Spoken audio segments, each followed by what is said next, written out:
Bonjour et bienvenue dans Prière Inspirée. Je suis heureux de vous retrouver aujourd'hui. Je prie que la présence du Saint-Esprit vous enveloppe, que la présence du Saint-Esprit soit tellement forte sur vous que vous savez surmonter toutes les attaques sataniques, toutes les épreuves que vous pouvez traverser. Vous savez, le Seigneur va, mon frère, te permettre de traverser cette épreuve. Ma sœur, tu vas t'en sortir. J'aimerais te le dire. Et je veux te le dire de la part du Seigneur. Tu vas t'en sortir parce que je suis avec toi pour te délivrer. Je suis avec toi pour te délivrer. C'est ce que dit le Seigneur sur ta vie. Il le proclame, il le prophétise et il m'utilise pour parler. Hier, nous avons parlé un peu de ces armes que Dieu nous a données. L'une des armes les plus importantes qu'il nous a données, c'est l'épée de l'Esprit, qui est la parole de Dieu. Chacune est importante, chacune a son rôle. Et je dis que nous n'avons pas à lutter contre la chair et le sang, mais contre les manœuvres sataniques. Et Dieu nous a donné des armes spirituelles. Elles sont puissantes pour renverser des forteresses. Elles sont puissantes pour écraser Satan. Et l'une de ces armes, c'est l'épée de l'Esprit, qui est la parole de Dieu. La parole de Dieu dans ta bouche, c'est extraordinaire. Je prie que tu sois rempli de la parole de Dieu.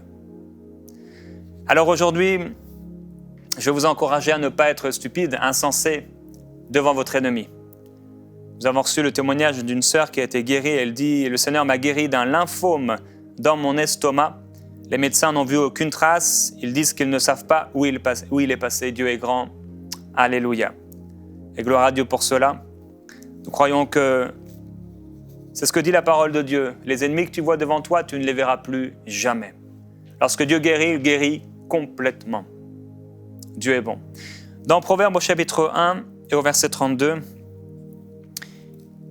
il est écrit « Car la présomption des stupides causera leur mort et l'assurance des insensés les perdra. » Car la présomption ou l'égarement, qu'est-ce que la présomption ? La présomption, c'est on suppose, on imagine, on pense que.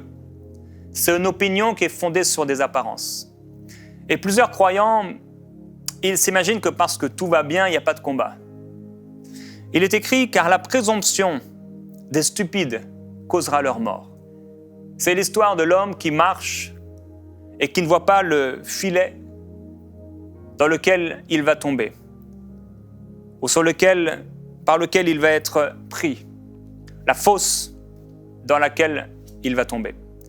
La présomption des stupides causera leur mort et l'assurance des insensés les perdra. Quand on est insensé, on marche comme l'expression le dit, comme certains soldats qui étaient dans la guerre, la fleur au fusil. L'assurance des insensés les perdra. Tout a l'air de bien aller et on est trop sûr de soi. La Bible dit que chacun prenne garde et que celui qui est debout prenne garde, fasse attention à ne pas tomber. Dans la vie avec Dieu, dans le combat de la foi, soit on combat, soit on perd. J'ai dit hier que l'ennemi ne nous faisait pas de cadeaux, mais que si Dieu est avec nous, qui sera contre nous ? Dans cette vidéo que vous allez voir maintenant, voyons ici dans cet aquarium un poisson rouge qui a l'air bien tranquille. Il est là comme un stupide. Il s'imagine que tout va bien aller, il mange tranquillement. Et tac, l'ennemi surgit contre lui pour le détruire. Malheureusement, beaucoup de chrétiens sont semblables à ce poisson rouge. L'assurance qu'ils ont les perd. La présomption des stupides cause leur mort. Dans la vie, dans le combat de la foi, soit tu combats, soit tu meurs. Et je voudrais vous encourager à ne pas finir comme ce poisson rouge qui pensait que tout allait bien, tranquille, dans son atmosphère habituelle. Et frères et sœurs, cette série, cette semaine, n'est pas là pour nous faire peur. Elle est là au contraire pour nous préparer, nous rendre forts, tenir ferme après avoir tout surmonté. Résistez au diable et il fuira loin de vous. La Bible dit à propos de Jésus, il est écrit dans Luc au chapitre 22 et au verset 44, Il est écrit de notre Seigneur. Il était dans la prière. Il était dans le combat de la foi. Le combat, c'était un combat difficile, plus difficile que d'habitude. Plus fort que tous les combats qu'il avait menés auparavant. C'était un combat, oui, mais c'était un combat plus élevé. Étant en agonie, il est écrit, il priait plus instamment. Et sa sueur devint comme des grumeaux de sang qui tombaient à terre. Après avoir prié, il se leva. Il a prié. Et à un moment, il a prié plus instamment. C'était le temps du combat. Ce n'était pas le temps du repos. C'était le temps du combat. Ce n'était pas le temps de la montagne de la transfiguration. C'était le temps du combat. Ce n'était pas le temps pour faire à manger pour les disciples. C'était le temps du combat. Ce n'était pas le temps pour aller même guérir un malade. C'était le temps de la prière. Il fallait prier et il fallait prier plus instamment. Il fallait prier et cette prière est devenue comme une agonie. Il était en agonie spirituelle. Il était là et heureusement, gloire à Dieu. Il n'a pas combattu dans la chair, il n'a pas combattu avec le sang, avec ses forces personnelles, il a combattu dans l'esprit. Les armes que Dieu nous a données sont puissantes pour renverser des forteresses. Avec les armes que Dieu nous a données, les plus grandes murailles tombent à terre, elles s'écroulent à terre. Avec les armes que Dieu nous a données, l'ennemi ne peut résister. Avec l'épée de la parole de Dieu, l'ennemi tombe, il tombe à terre. Oui, Dieu, le Seigneur écrasera bientôt Satan sous vos pieds. Il y a 3 moments où il faut absolument prier, frères et sœurs. 3 moments principaux où il faut absolument prier. Premièrement, quand on a envie, quand on a le moins envie de prier. C'est là qu'il faut prier. Quand tu n'as pas envie de prier, tu dois absolument prier. Quand tu ne ressens pas cette envie de prier, c'est justement là qu'il faut prier. Souvent, tu peux ne pas avoir envie de prier. Tu t'endors sans prier, tu te lèves sans prier, tu n'as pas envie. C'est là où tu as besoin de prier. Deuxième moment où il faut absolument prier. Quand il est difficile de prier, c'est là qu'il faut prier. Ça vous est déjà certainement arrivé, ça m'est arrivé. Et ça m'arrive encore parfois. Où c'est plus difficile. Ce jour-là, tu ne sais pas pourquoi, c'est plus difficile. Certains peut-être vous vous levez avec un mal de tête. Et tout à coup, c'est comme si toute force spirituelle vous était ôtée. Certains, vous avez fait un mauvais rêve. Et ce mauvais rêve, il vous oppresse. Il vient prendre de la force, de votre force spirituelle. C'est un combat. C'est une attaque. Vous avez vécu une attaque dans la nuit. Et vous vous réveillez et vous êtes comme abattu. Le deuxième moment, il faut absolument prier, c'est quand il est difficile justement de prier. Quand il est difficile de prier, quand on n'a pas envie de prier, il faut prier. Quand c'est plus difficile que d'habitude, quand on a l'impression que le ciel est fermé, il faut prier. Quand on a l'impression que le ciel est de marbre et que rien ne se passe et que même Dieu a l'air de nous avoir quittés, c'est justement là qu'il faut prier. Rappelez-vous, il nous a donné le casque du salut. Nous sommes sauvés. La cuirasse de la justice. Nous sommes justifiés. Et même si on ne ressent pas la présence de Dieu, le Seigneur est avec nous. Il a dit, je serai tous les jours avec toi jusqu'à la fin. Le Seigneur Jésus-Christ est avec toi et il le sera jusqu'à la fin parce qu'il est fidèle. Et il ne reviendra pas sur sa parole. Ce qu'il a dit, il le fera. Il n'est pas un homme pour se repentir. Il est Dieu et il est fidèle à sa parole. Il est fidèle à ce qu'il t'a dit. Et ce qu'il t'a dit, ce qu'il t'a montré, ce qu'il te montrera encore, tu y entreras par sa puissance. Alors quand tu n'as pas envie de prier, prie. Quand tu ne ressens pas la présence de Dieu, prie. Et je sais comme c'est dur, frères et sœurs. On n'a pas envie, on sent. C'est même des fois, c'est pas qu'on n'a pas envie, c'est que c'est difficile. On a envie de prier, mais c'est difficile. On s'est réveillé pour prier, mais c'est comme s'il n'y a pas de mots, il n'y a pas d'inspiration. Oh, ça vous est déjà arrivé? Tu auras envie de prier, mais il n'y a pas d'inspiration. D'habitude, et tu sais combien, quand tu es rempli du Saint-Esprit, c'est comme un fleuve, ça coule. Mais ce jour-là, qu'est-ce qui se passe? Certaines personnes qui ne connaissent pas justement la cuirasse de la justice, le casque du salut, s'ils ne s'en revêtent pas, ils se disent « Oh, peut-être que Dieu a un problème avec moi. Oh, peut-être que Dieu ne m'aime plus. » Et s'ils commencent à méditer sur des rêves ou sur des actions passées, un esprit de culpabilité, de condamnation peut peut-être commencer à venir et les oppresser, enlever la force spirituelle. Troisième moment, il faut absolument prier. Quand nos pensées sont le plus accablées, c'est là qu'il faut prier. Plusieurs personnes, vous êtes dans des défis qui sont dur, ça paraît insurmontable. Certaines femmes, vous avez là et vous êtes dans une situation difficile avec votre mari, les enfants. Vous avez l'impression d'être submergé. Vous êtes comme un homme qui essaie de trouver de la respiration, de l'oxygène. Et c'est comme si à chaque fois vous sortez la tête de l'eau pour respirer un peu et on vous engloutit. Vous sentez comme une main qui vous engloutit, mais le Seigneur Jésus-Christ va vous sortir de là. Il fait de vous des plus que vainqueurs. En Christ, nous avons tout pleinement. Il ne nous manque aucun don jusqu'à l'avènement du Seigneur Jésus-Christ. Et il viendra nous chercher. Il vient, frères et sœurs, il vient nous chercher. Et certaines personnes disent, oui, mais moi, je ne sais pas prier. Certains sont comme cet homme stupide dont j'ai parlé. Il marche et il ne regarde pas devant lui jusqu'à tomber dans une fosse. Ne sois pas stupide devant ton ennemi. Ne sois pas comme ce poisson rouge devant ce piranha. Il faut que tu connaisses tes ennemis. Pas que tu connaisses tous deux, mais que tu saches qu'il y a un ennemi et que cet ennemi veut te détruire. Et parce qu'il veut te détruire, et parce que tu aimes Dieu simplement, tu combats le combat de la foi. Ne sois pas stupide devant l'ennemi. Et quelqu'un dira, oui, moi je ne sais pas prier. La Bible dit dans Ecclésiaste au chapitre 10 et au verset 15. Ecclésiaste 10, verset 15.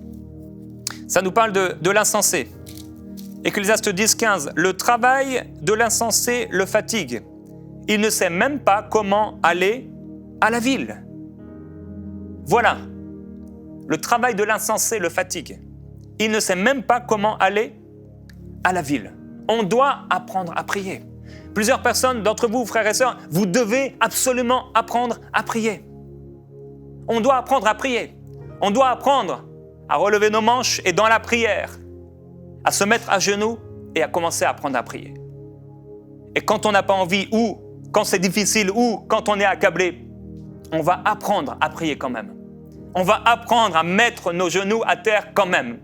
Quand on aurait envie, juste peut-être même d'aller se divertir ou de faire quelque chose qui pourrait nous faire du bien à notre âme, faire du bien à notre corps, mais qu'on sent qu'il y a un combat, on va apprendre à se mettre à genoux. Si on est en train de conduire, sur la route, vous êtes en train de conduire, il y a quelqu'un en ce moment, vous allez au travail, en ce moment même, et vous êtes oppressé spirituellement, vous êtes oppressé, vous dites comment je vais pouvoir encore faire un jour de plus? Et c'est le moment où vous devez apprendre à prier. Vous devez apprendre peut-être à vous arrêter maintenant sur le côté et commencer à prier dans l'esprit. Et vous commencez à prier dans l'esprit. Et vous demandez, Père, je déclare au nom de Jésus-Christ que tu prends contrôle de cette situation. Je suis un fils de Dieu. Je suis sauvé. Je suis racheté. Le Seigneur Jésus-Christ m'a libéré. Il n'y a plus aucune condamnation pour moi. Je suis plus que vainqueur par celui qui m'a aimé. Et alors là, tu peux commencer à prier en esprit, à prier en esprit, à prier en esprit, avec la force qu'il te donne. Rappelez-vous que Dieu vous a donné la possibilité de prier des prières parfaites. Dans Romains, au chapitre 8, regardez ce passage au verset 26. Il est écrit, de même aussi l'Esprit vient au secours de notre faiblesse, car nous ne savons pas ce qu'il convient de demander dans nos prières. Oui, on connaît la situation, mais on ne sait pas comment on va s'en sortir.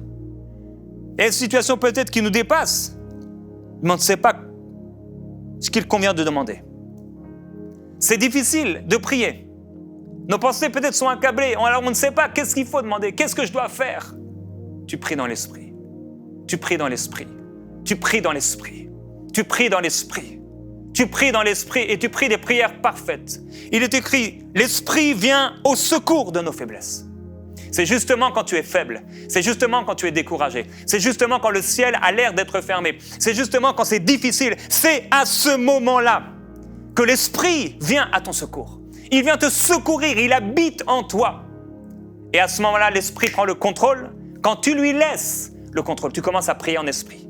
Tu commences à prier en langue et quelqu'un dit « mais moi je n'ai pas été rempli du Saint-Esprit ». Mais aujourd'hui, pendant cette émission, tu vas être rempli du Saint-Esprit. Aujourd'hui, il y a quelqu'un qui va être renouvelé dans le Saint-Esprit. Comme jamais auparavant. La gloire de Jésus-Christ est là pour te remplir, pour t'inonder, parce que le Seigneur t'aime.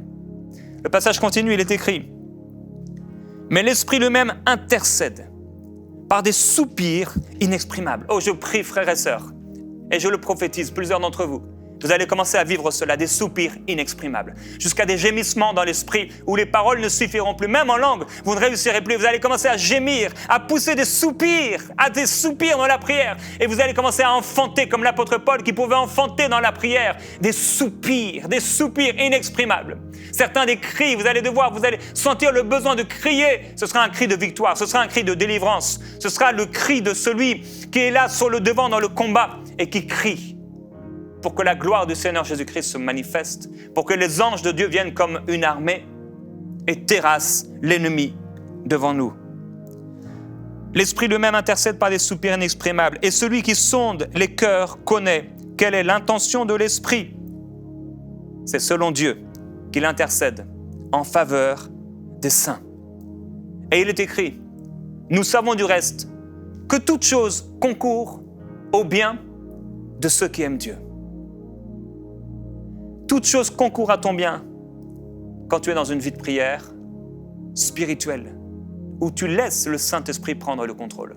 Toute chose ne concourt pas à ton bien quand tu es charnel. Toute chose ne concourt pas à ton bien quand tu fais n'importe quoi. Toute chose ne concourt pas à ton bien quand tu pries seulement avec tes pensées. Les pensées, les prières intellects. Non, toute chose concourt à ton bien quand tu laisses l'Esprit venir au secours de ta faiblesse. Quand tu ne sais pas quoi demander, mais que l'Esprit lui-même intercède parce que tu ouvres la bouche, parce que tu te mets à genoux et parce que tu lui laisses le contrôle de ta vie de prière, à ce moment-là, oui, dans ta vie, toute chose va concourir à ton bien. Quand nous prions, toute chose concourt à notre bien. L'apôtre Paul dit, moi, je cours, mais pas à l'aventure. Moi, je frappe avec mon poing, mais je ne suis pas en train de battre l'air. Mais je traite durement mon corps et je le tiens assujetti, de peur qu'après avoir prêché aux autres, je sois moi-même disqualifié. Frères et sœurs, il ne faut pas qu'on soit disqualifié. On ne peut pas être disqualifié. C'est pas possible. On ne doit pas être disqualifié, ce n'est pas possible. On aura un combat à mener. Un seul, le combat de la foi. Il est impossible qu'on soit disqualifié. L'apôtre Paul dit, ils sont tous en train de courir la course, mais il y en a un seul qui remporte la couronne. Soyez celui qui remporte la couronne.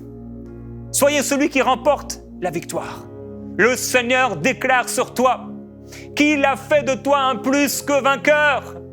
En lui, tu as tout pleinement. En lui, tu es complet. En lui et dans sa présence, tu es fort. Ne sois pas insensé. Ne sois pas stupide.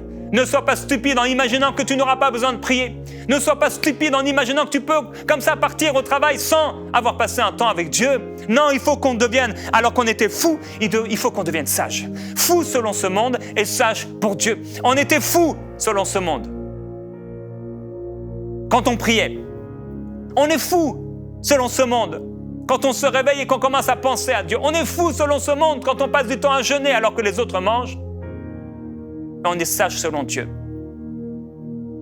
Auparavant, on était fou selon Dieu. Et maintenant, Dieu nous appelle à être sages selon lui. Les armes que Dieu nous a données, elles sont spirituelles. Elles sont puissantes. Elles sont fortes. Elles sont terribles. Terrible est notre Dieu. Redoutable est notre Dieu. Alléluia. Père, je prie pour cette armée de frères et sœurs.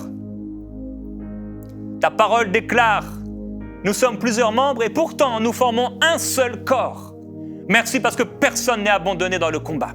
Personne ne reste là dans le fossé sans avoir quelqu'un pour le relever. Au nom de Jésus-Christ, Père, je veux dans la prière porter cet homme, porter cette femme maintenant, alors qu'elle était là dans le fossé. Au nom de Jésus, par la prière, je viens maintenant prendre cette personne et le ramener dans la bergerie. Au nom de Jésus, je le fais marcher par la puissance de Dieu sur un chemin qu'il ne connaissait pas. Et sur ce chemin qu'il ne connaissait pas, je le ramène à la maison par la prière, comme la prière de fervente d'Élie avait une grande efficacité, comme il a pu par sa prière fermer, ouvrir le ciel. Par ma prière aujourd'hui, je ramène quelqu'un qui s'était égaré. Je ramène quelqu'un qui était tombé. Je ramène quelqu'un qui a été blessé. Par ma prière, maintenant, il y a quelqu'un qui ressuscite d'entre les morts. Il y a un Lazare qui sort du tombeau. Par ma prière, il y a un malade qui est guéri. Par ma prière, il y a une situation qui est renversée. Par ma prière, il y a un démon qui est chassé. Par ma prière, maintenant, quelqu'un qui était découragé trouve le courage. Oh, tu trouveras le courage en Dieu. Tu seras fortifié par l'Esprit du Seigneur parce que le Seigneur est avec toi. Il ne manque aucun don. Il ne te manque aucun don jusqu'à l'avènement du Seigneur Jésus-Christ parce qu'il viendra te chercher. Oh oui,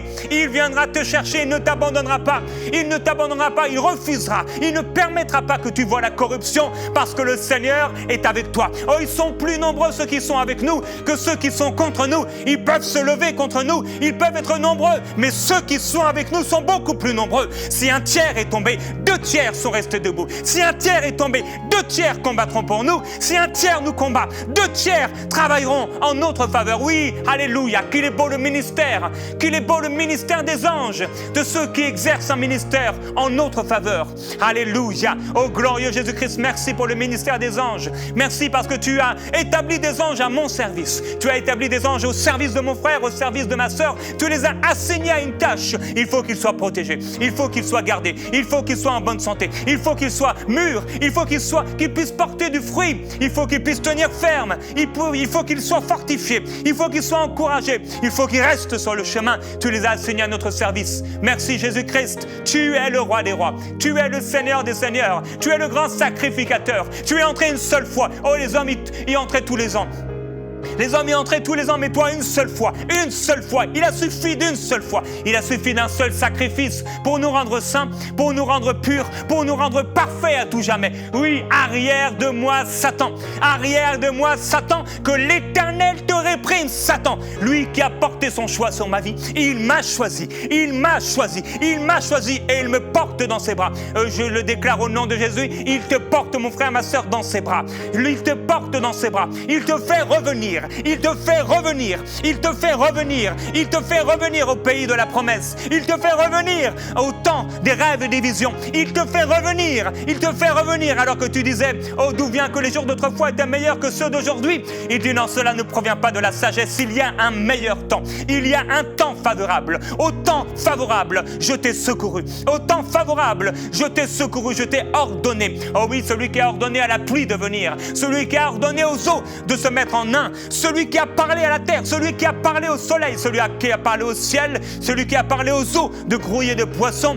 Alléluia, parle en ta faveur aujourd'hui. Il parle en ta faveur aujourd'hui. Il déclare la résurrection. Il déclare la résurrection. Oh Dieu, tu es avec nous. Que ta gloire se manifeste, Père. Je prie pour ce frère qui n'en peut plus.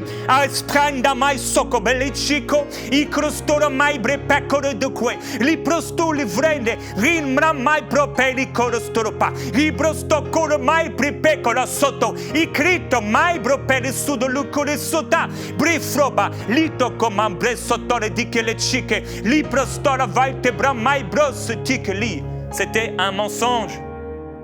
C'était un mensonge pour te faire tomber. C'était un mensonge pour t'abattre. C'était un mensonge. Cela ne vient pas de Dieu. Cela ne vient pas de Dieu. Haibri sota mai gresa la broe. Si Dieu est avec moi, qui sera contre moi? Si Dieu est avec moi, qui sera contre moi? En lui, je suis gardé. En toi, je suis protégé. Tu es mon bouclier. Tu es ma forteresse. Alléluia. Ospri bababroya sotamaibre. Mon roc et mon libérateur. Tu es le gardien de mon âme. Tu es mon rocher salutaire. Oh Jésus-Christ, tu es mon rocher salutaire.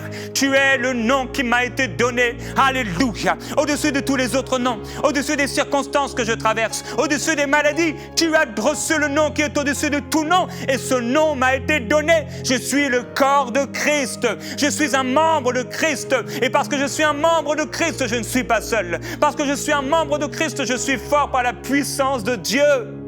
Cobra bailina mai brassotocori. Ibra socobra mai prepacora doria set elevato. Ribri mai bropele stara mai prepare le curbo. Bristo bri para sonda. Rivre sotto bri pacori assinamando. Oh Père, je prie pour la sagesse, l'intelligence divine. L'intelligence divine. pour cette personne qui est là et qui marche sans avoir une vie de prière, sans être consacré. La consécration, la sainteté convient à ta maison. Ô glorieux Jésus-Christ, Ibranaï les seke, Ivrosite, Briliku, Linimabro, Pelia Sotobai, Brekel. Je prie qu'il n'y ait personne, Père, comme ce poisson rouge, qui se fasse détruire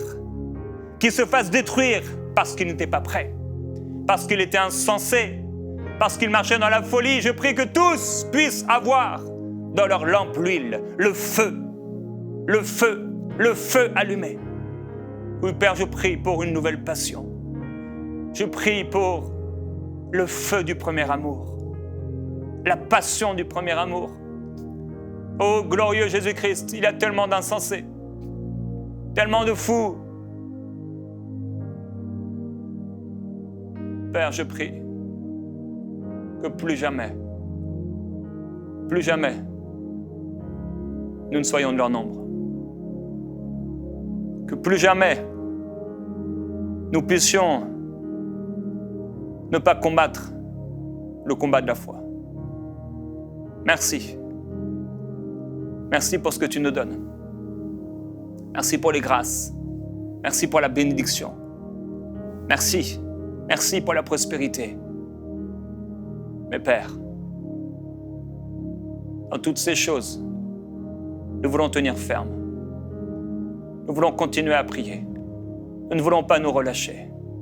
Nous refusons d'abandonner. Nous refusons de baisser les bras. Nous refusons de faire demi-tour. Nous refusons d'aller sur le côté. Nous refusons de nous détourner comme les 4 créatures. Nous voulons marcher droit. Marcher droit, marcher droit, marcher droit devant nous. Nous voulons ne pas nous détourner. Nous voulons marcher droit et aller là où l'Esprit nous amène. Saint-Esprit, prends le contrôle. Oh, Saint-Esprit, prends la place. Oui, Saint-Esprit, prends la place. Oh, Saint-Esprit, prends la place. Oui, Saint-Esprit, prends la place. Esprit abai, sendalamai brosotolo. Ibri ababaya samba baboya sandala babroko sete baboye. Oh, prends la place dans ma maison. Prends la place dans mon âme. Prends la place dans mon esprit. Prends la place dans mon cœur. Prends la place dans mes relations. Prends la place dans ma vie de prière. Prends la place dans mes pensées. Prends la place dans mon intelligence. Prends la place dans mes raisonnements. Prends la place dans mes émotions. Prends la place dans ma famille. Prends la place dans mes finances. Prends la place, prends la place, prends la place dans ma méditation. Prends la place dans mon annonce de l'évangile. Prends ma place dans mon agenda. Prends toute la place. Prends toute la place. Oh, prends la place, Seigneur Jésus-Christ. Que cette femme, que cet homme se lève maintenant. Se lève dans la foi. Se lève avec ta parole. Oh, Kalabramai Kibrosotorababolo. Ispri Baba Yesomamai Bretalaba. Je refuse de laisser l'épée dans ma poche. Non, je la prends. Et je déclare la parole de Dieu. Je déclare la parole de Dieu. Je déclare la parole de Dieu. Je déclare la parole de Dieu. Et elle m'a été donnée. L'épée m'a été donnée. Je l'utilise. Je l'utilise au nom de Jésus-Christ. Je l'utilise. Et je déclare, mon frère, ma sœur, que tu ne laisses plus l'épée dans ta poche, mais tu commences à l'utiliser jour après jour, jour après jour. Tu utilises la parole de Dieu qui t'a été donnée. Que la gloire du Seigneur Jésus-Christ repose sur toi. Que la gloire du Seigneur vous envahisse complètement. On se retrouve demain. Alléluia.